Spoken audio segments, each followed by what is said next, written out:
This is the Rob Talks podcast, the podcast that is opening up the conversation around mental health, how you can look after your well-being, and how you can achieve fulfillment and happiness in your life. Please give us a follow, and I hope you enjoy.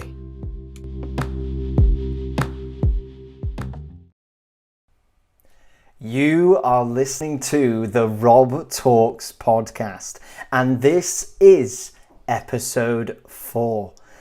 It's crazy how we're already on episode 4. It doesn't feel that long ago that I started this podcast, and for me personally, I feel like it's going really well. I'm not really caring that much about the views because this is just being such an amazing experience for me. I've always been the kind of person that I always thought I would be better at being interviewed for podcasts. But I have realised over the years that I'm not always great at answering questions. I kind of need a bit more time. And of course, with a podcast, you don't want your guest to kind of be sat there for ages pondering what they're going to answer, because then it's that dull airtime where nothing's happening and it's all silent.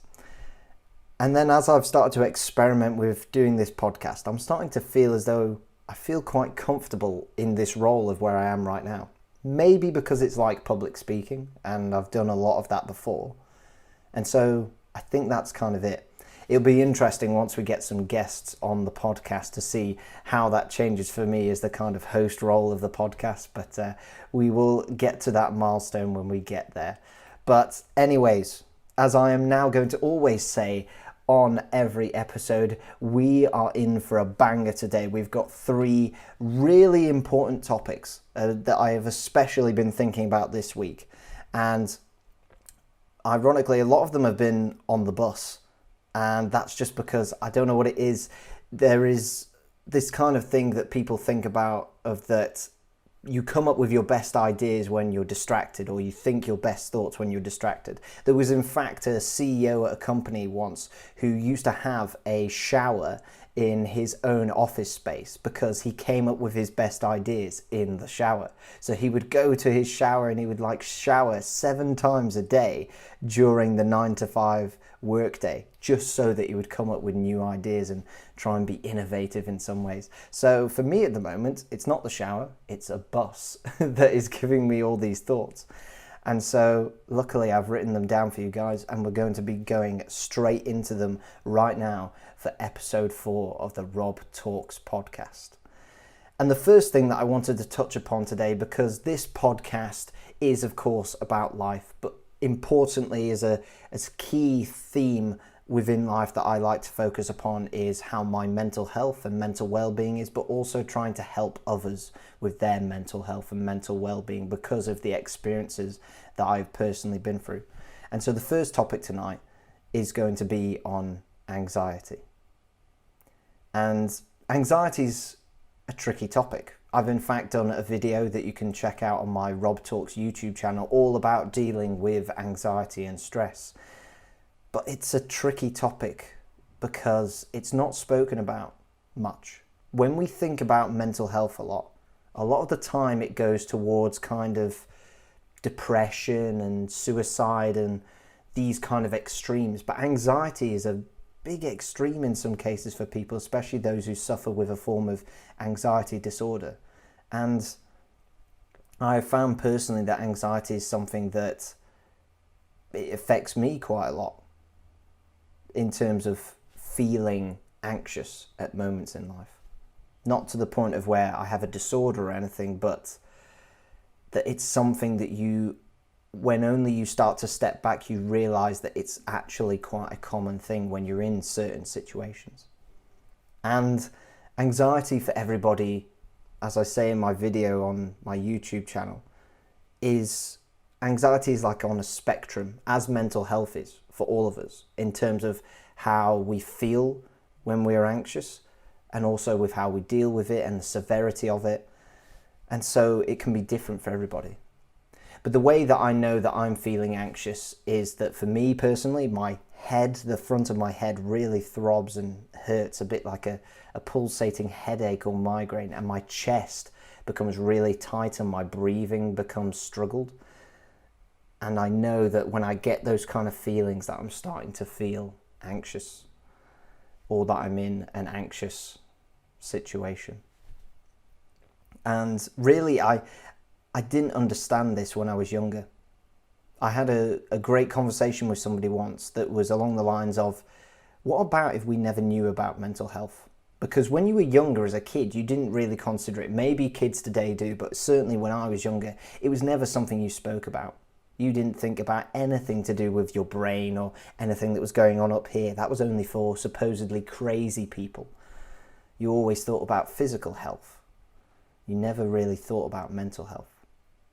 And so I didn't truly understand what anxiety was and the feeling of feeling anxious was until some events happened. There was one time when I was younger that I got chased by a bull in a field, and that was honestly the definition of my fight or flight system kind of kicking in. And it was very much flight. I did not want to fight the bull. I ran as fast as I possibly could, and I know that some instinct must have kicked in because I was with my dog at the time, who, of course, a dog can run easily faster than a human, depending on what dog it is, but it was a Cocker Spaniel. She was nuts, and so she would easily outrun me. But this one time, I was so scared I outran the dog.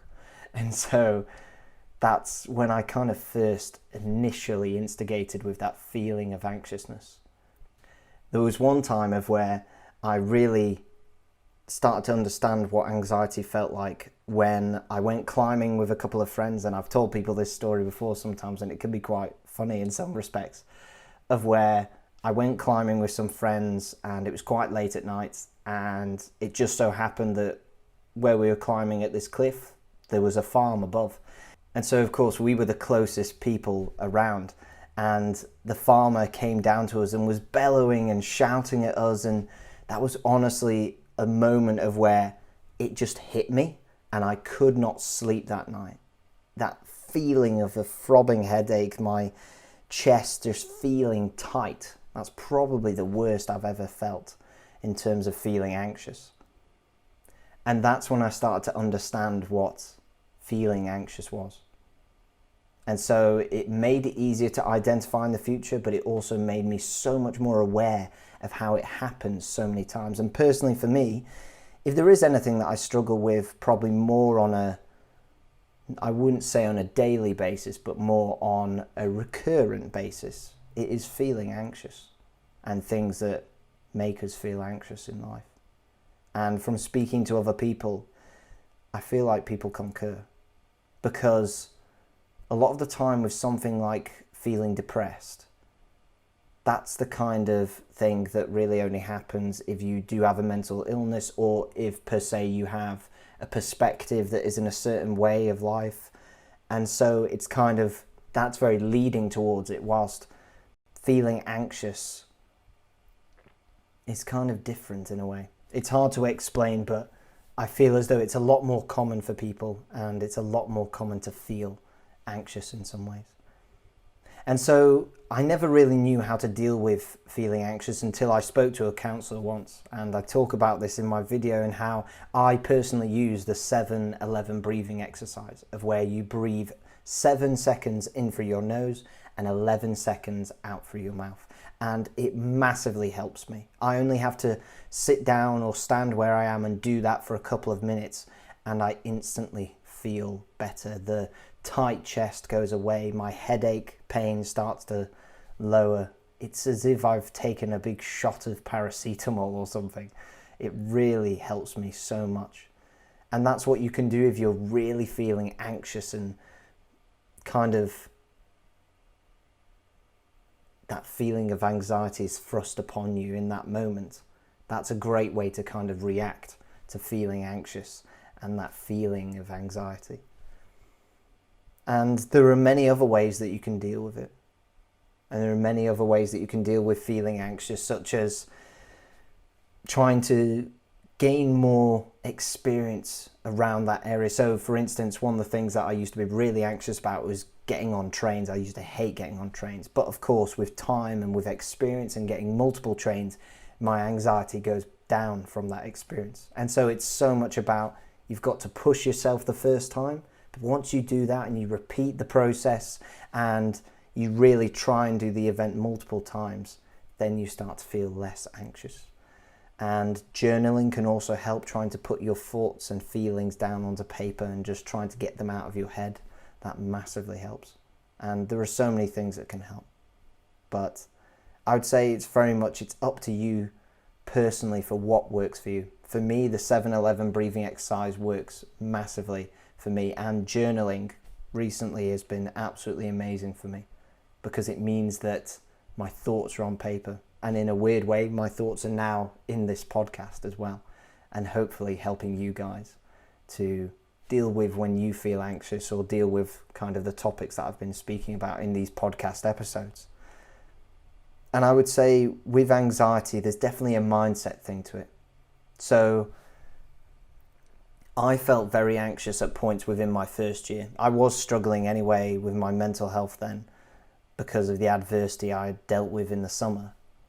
But ultimately, it was because I was kind of absorbed into this bubble of life, and my perspective was entirely different to how it is now, of how my life is and my gratitude for life and everything. And so when I mean about mindset around anxiety, what I mean is in terms of being able to take a step back sometimes. There are so many times of where we want to be in control of everything, and that's just not the reality. And so when you're not in control, that's when you become anxious. So sometimes you need to take a step back and go, okay, this is what I can control, and this is what I currently cannot control. And so I need to just try my best to control the things that I can and let the things that I cannot control take their course. Because annoyingly, that is the way of life. And there were lots of moments of where I did a lot of overthinking. I was posing questions that I shouldn't have been posing. I had kind of thoughts that were just kind of catastrophizing in a way and really not helping my thought process and the way I thought about different things that were going on in my life, which then consequently made me feel more anxious. And so the key thing with that, as I kind of see it in my head personally, is that it's like you're in a box and then you've got to step out of that box. And the way of your thinking was in the box, you need to just leave that there, step outside of it and go, why am I thinking like this? Why have I come up with this thought? Why am I saying this to myself? Kind of posing the question of why. And having that self-awareness to be able to check in with yourself. And a lot of the time you will realize that you're overreacting. You're overthinking. You're catastrophizing the situation. You're making it worse than what it could be. Happens so much when you ask the question of what if? What if this could happen? What if that could happen? If you don't have control of it, then you've got to accept the fact that you don't have control over it. And so you can only control the things that you have control over. And for me, that is very much anxiety in a nutshell. And I know that it is different for other people, and I'm happy to talk to people about it further. But for me, that's anxiety. That's feeling anxious in day-to-day life. And it's hard, I know. I know from my personal experiences it's hard. But we all have to deal with it. And so we can all get through it together. And then the second topic that kind of links to anxiety that I wanted to speak about is self-talk. Now, for anyone that doesn't know what I mean by self-talk, you'll understand once I explain it, because we all have that voice in our head, right? We have that voice in our head that's a bit like having the angel on one shoulder and the devil on the other shoulder, of where you can be really positive with yourself sometimes and go, yeah, Rob, you did a good job. Yeah, no, you smashed that. You did amazing. And you can also have the devil going, you could have done better. That was terrible. How could you miss such a little detail that you could have done so much better on? And it's this polarizing thoughts that you have that kind of contributes to this self-talk. And the thing that people don't always realize is that your self-talk can in fact be incredibly toxic. If you have negative self-talk and you're kind of beating yourself up about everything that you do in life to become a perfectionist, to try and do the best that you possibly could do, then ultimately it's going to have a consequence. It's kind of the case of that with world champions, with Olympians, with athletes who, of course, like everyone, we have voices in our heads. They have to be able to, of course, assess their performance, but they need to be able to have a positive self-talk, to be able to go, you've trained for 4 years for this. You're better than everybody else that is around you. You can do this. You can get that gold medal. And that's the self-talk that they need. That's the self-talk that Usain Bolt needed on the start line of the 100 meters.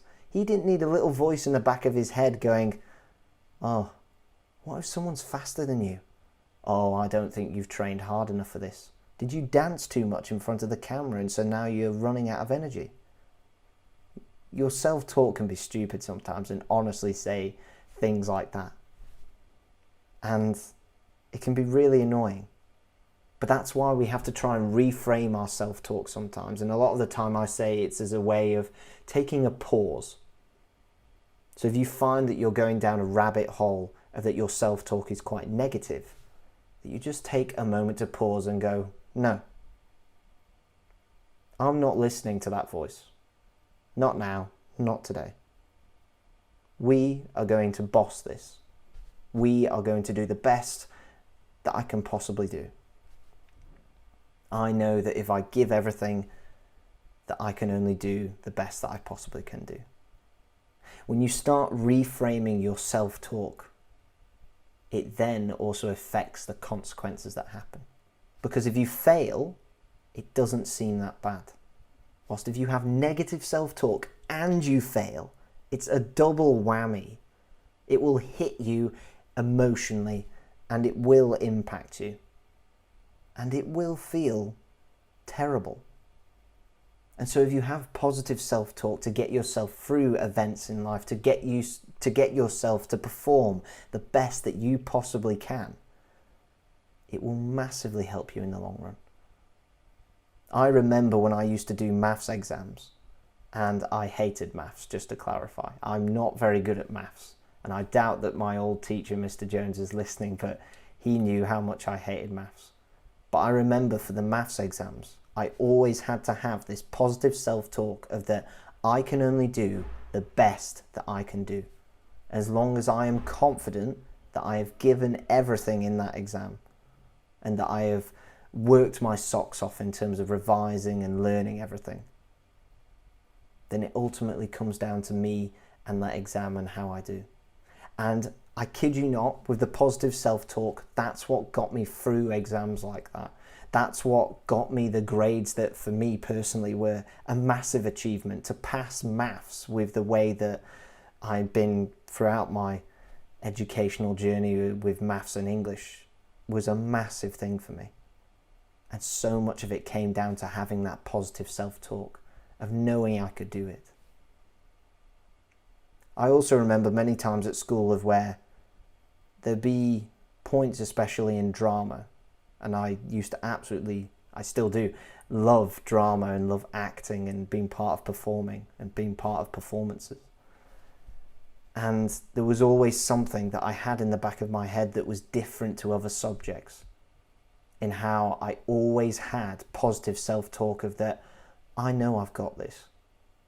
I know that if I give 110%, I'm going to smash this exam, or I'm going to smash this performance. I'm going to do the best that I possibly can in portraying this character, portraying this persona. And you know what? I would say 99% of the time it worked. There's probably other people out there that think differently, fair enough, that's no worries. But I found that 99% of the time it worked.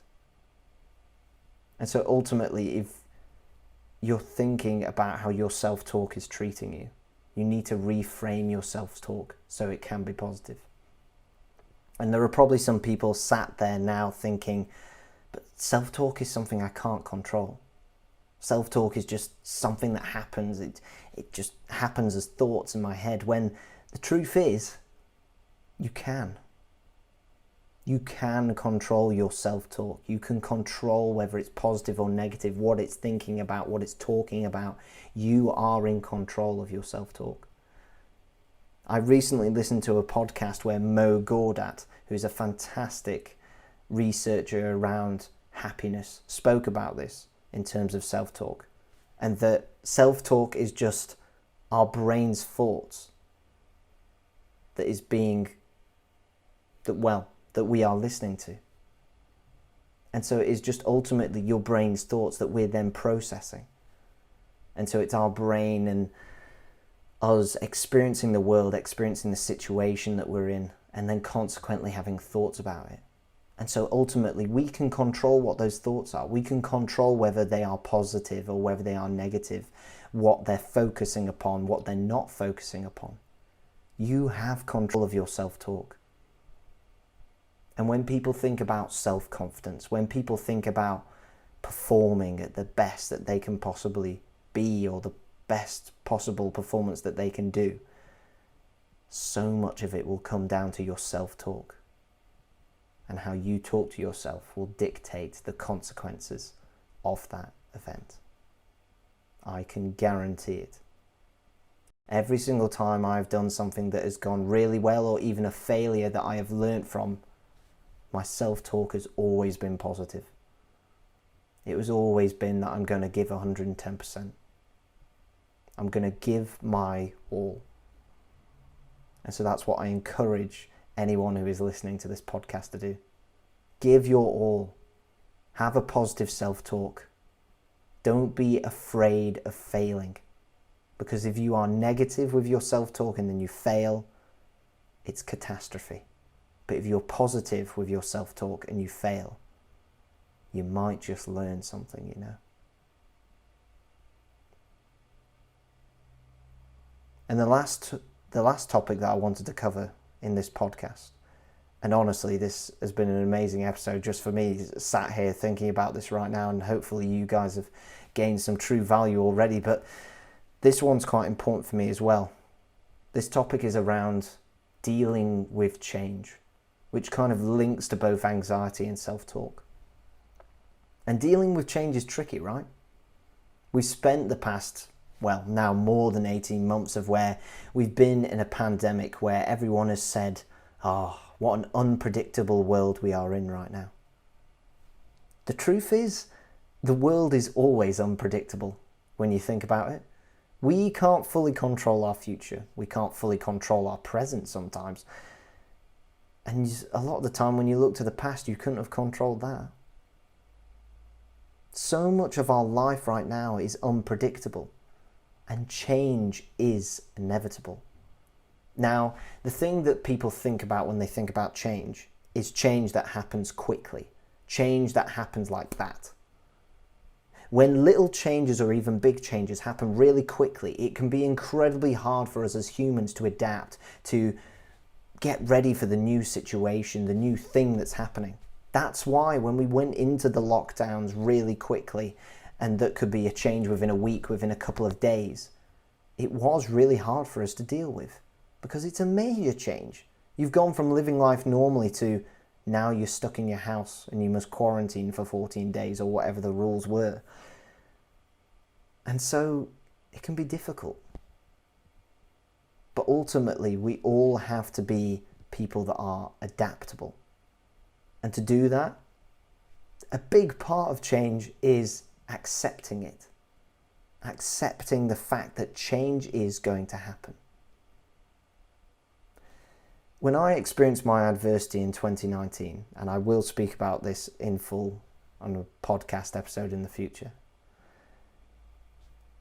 I found that throughout my adversity, I was forever wanting to go back to the old Rob. I didn't like the change that was happening to me. I didn't want the change to happen to me that was happening, because the old Rob was happy. The old Rob was perfectly fine where he was. He didn't need this change in his life. But eventually, I started to realize for me to be me, And for me to be the best possible version of myself, I had to accept that I'm going to change.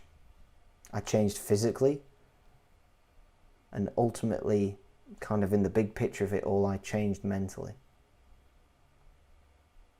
I entirely changed as an individual with my mindset, with the way that I attack life. And to be honest, I think I changed for the better.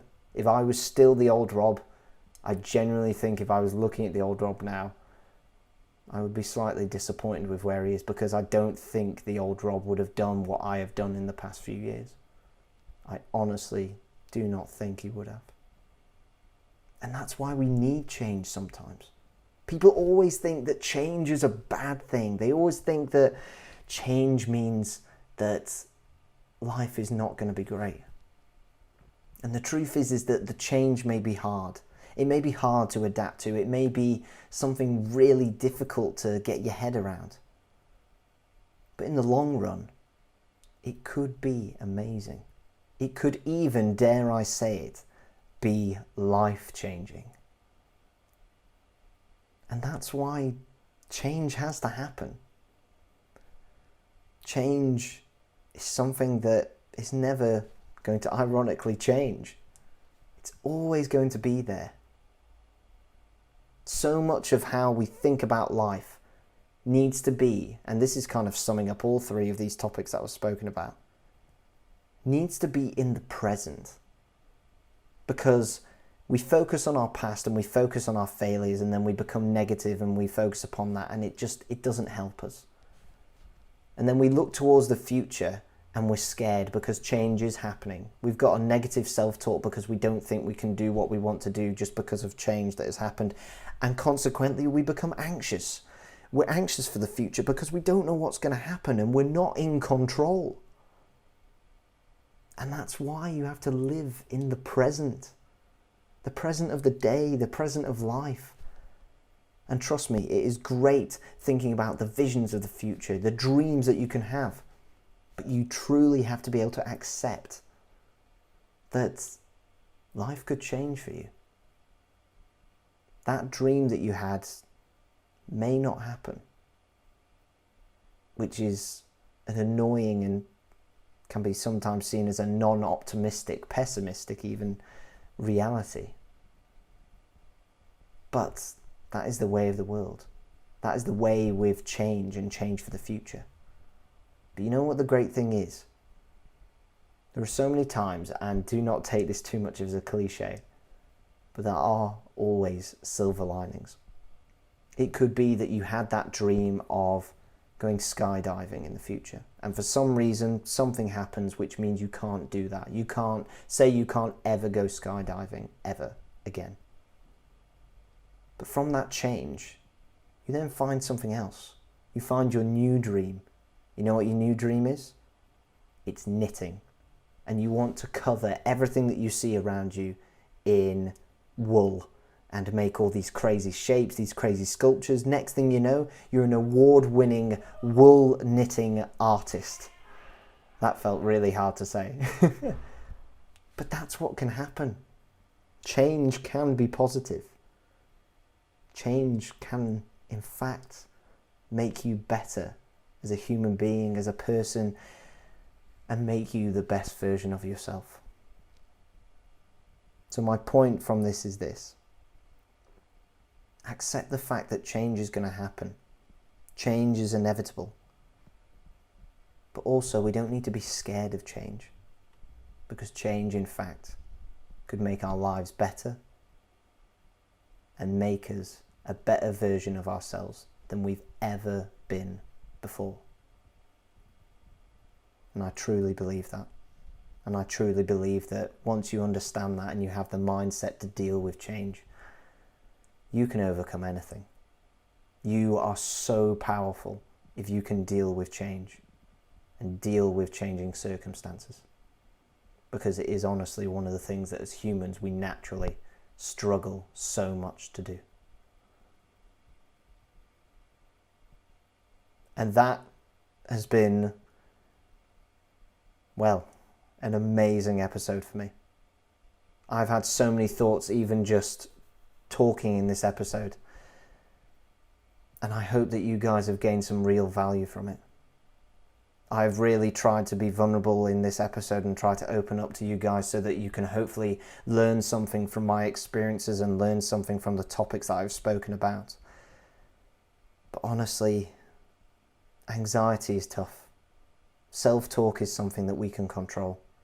And dealing with change is a masterful skill that we can all achieve. You have been listening to the Rob Talks podcast, the end of episode 4. I hope everyone has a great week, and I will speak with you next Monday. Thank you guys, and God bless.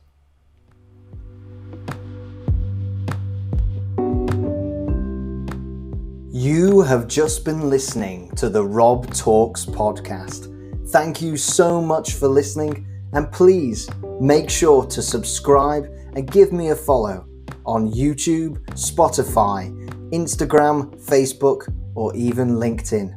And I will speak with you soon. Stay safe and have a great week.